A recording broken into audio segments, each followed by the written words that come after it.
you, and if you listen, MRAs should be, if you shut the fuck up and let me read my list, there's the fucking proof. So I obviously can't like argue that. So, number one, shut the fuck up for a second. Feminists do not want you to lose custody of your children. The assumption that women are naturally better caregivers is part of patriarchy. Feminists do not like commercials in which bumbling dads mess up the laundry and competent wives have to bustle in and fix it. The assumption that women... We're working on it and you guys are trying to dismantle it. But if you'd fucking listen...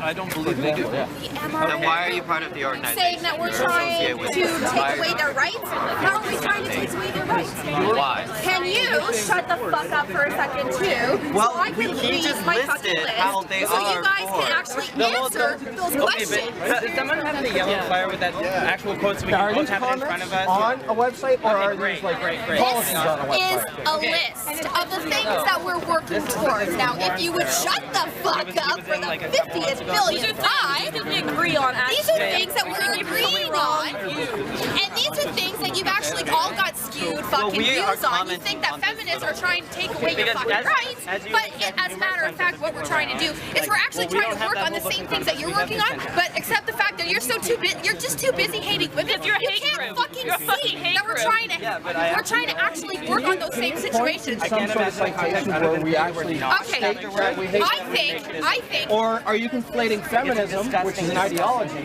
with women? So is MRA, but whatever, that's fine. Okay, So you admit you're a hate group against feminists? You're still a hate An group? ideology. Yes. I also hate a lot of other isms. So you admit those? Racism, sexism. Bullshit. You hate sexism, but you're an MRA. Okay, no, point taken. We win. Obviously haven't read our literature. Oh, I have read somebody doesn't want to hear what we're actually here for, so you just want to you're not actually working on anything. You're just creating hatred towards feminists. Yeah. You don't actually work on anything. You're not creating any change in the fucking world. Just actually shut the fuck up. Your website, your fucking website's a hate website against feminists. You're not actually creating any change. You're not working towards anything. You're just talking about how much you hate us for no reason. Feminists do not want you to have to make alimony payments. Alimony is set up to combat the fact that women have been historically expected to prioritize domestic duties over professional goals, thus minimizing their earning potential as their traditional marriages end. The assumption... I'm reading, fuckface. I'm trying to I'm letting everybody else hear it, okay? It's not just for you, Mr. Entitled. The assumption that wives should make babies instead of money is part of patriarchy. That's right. Feminists! Something that you've actually heard of. Derailing for dummies. The author, people, everybody here. Here's the author. Derailing for dummies. A what? Derailing for dummies. Because he doesn't like to actually stay on point, he likes to derail. Okay, that's fine. You made a statement. I said, where's it on our website? I asked a question. You made a statement. I asked a question. This is what we're talking about. In general, like, I'm not talking dogs that need to be trained, that need to be put on a leash. Well, if she says it's not... We don't accept this. You know what? I don't give a shit if that's actually listed on you, but it's not women's fault. It's not feminists' fault. Why are you making the allegation? To borrow a phrase you just used, the proof is in the pudding. So, and this is the message that we have gotten from MRA. So if that's the message that you actually have gotten from feminists, that we expect you to pay alimony, or that we expect you to lose custody of your children, then listen the fuck up and understand what we're actually about. Because it's not what those things are. I'm just kind of curious then. My favorite sign is an American sign. There are some commonalities. This is what I'm trying to say. We're bigger allies than we are the bane of your fucking existence. This is your white male cis world, yes, but If we're able to agree that there are certain commonalities, obviously there are differences, but if we focus on the commonalities, wouldn't that be more productive? This is what I'm trying to accomplish by reading off this fucking list. But this guy... don't actually care about these issues. That's the problem. If they care, they become feminists. They don't That's care the problem. They're too busy hating women and feminists to actually get any of their their fucking shit done. They're too busy whining and crying and being a fucking victim of this so-called oppression rather than actually working to get something done. If they cared about the issues they say that they do, then we should be their biggest fucking allies. So, case in point, let me finish my list. So if there's anything that rings any bells, Mr. Ego, okay, then maybe you can want to listen and understand what we're actually about, okay? Feminists!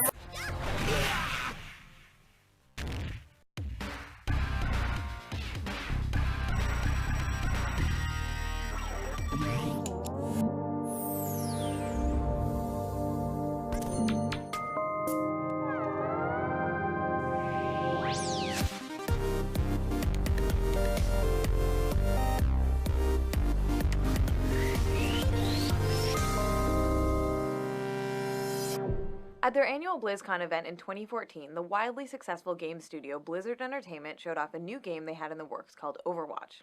And from that first reveal, it was clear the appeal of Overwatch resided in its cast of characters, a diverse assortment of heroes, each with unique traits and abilities. The roster revealed at BlizzCon included men and women, sentient robots, and super intelligent gorillas. However, for all the apparent variety and diversity in the heroes Blizzard showed off at the game's debut, there wasn't much diversity to be seen in the body types represented by the female heroes. The male characters introduced that day included the towering knight Reinhardt, the sturdy engineer Torbjorn, the agile archer Hanzo, and the hulking simian scientist Winston, among others. The 5 female characters introduced consisted of the slender adventurer Tracer, the slender healer Mercy, the slender support character Symmetra, the slender sniper Widowmaker, and the slender but well-armored security chief Pharah. Overwatch was hardly alone in having all of its female characters share a similar physique. In Ultra Street Fighter IV, characters such as Dalsum, Hakan, E. Honda, Rufus, and Vega represent a significant range of male body types. Looking at the roster of female characters, however, while some may be a bit taller than others or have slightly larger thighs, not one of them represents a notable departure from the slender body type that has been established as the standard of conventional female attractiveness. Similarly, when we look at the champions on offer in the hugely popular MOBA League of Legends, we see the designers employing a wonderful range of body shapes and proportions across dozens of male characters, from the classic muscular warrior physique of Taric, to the hefty beer belly of Gragas, to the cartoonishly disproportionate body of Dr. Mundo. There isn't any one male body type that is presented as the standard default male body type, and the value of these characters is definitely not connected to their sexual desirability. But when we look at the female heroes, there's nothing approaching the diversity we see on the male side of the roster. There are a few noteworthy variations from the standard. Illaoi is somewhat more muscular than many of the female characters. Jinx has smaller breasts, and there's the cute gnome-like Tristana. But the overwhelming majority of female characters make it clear that a slender figure with prominent breasts is viewed as the standard for female character design. Likewise, in Dota 2, male heroes can be handsome or comical, outlandish or grotesque, while female heroes are mostly If you take a good hard look at a vulva, you realise it's just a bit of a body. There's nothing that is shocking or scary, or nothing's going to run out and eat you up. My name's Casey Jenkins. I'm a performer craftivist from Melbourne, and I'm up in Darwin doing a performance piece called Casting Off My Womb. I'm spending 28 days knitting from wool that I've inserted in my vagina. Every day I take a new skein of wool that's been wound so that it will unravel from the centre, and I stick it up inside me, and then I pull out the thread and then knit. It's unusual and it's confining because I'm attached to this knitting, so I can't sort of get off and wander around, and so it's restrictive, but no, it's not painful. I mean, people push babies out of there, so it's a pretty robust area. The piece for me is about assessing and I guess being intimate with my own body. I want to, not just walk off and become a parent like a sort of cultural lemming. I want to make an informed decision. The performance wouldn't be the performance if I were going to cut out my menstrual cycle from it. For starters, when I'm menstruating, it makes knitting a hell of a lot harder because the wool is wet and so you have to kind of yank at it. It's sort of slightly uncomfortable sometimes, arousing sometimes. When I'm sitting in the gallery knitting, I get a lot of the reaction is people say, "You're so brave, you're so brave."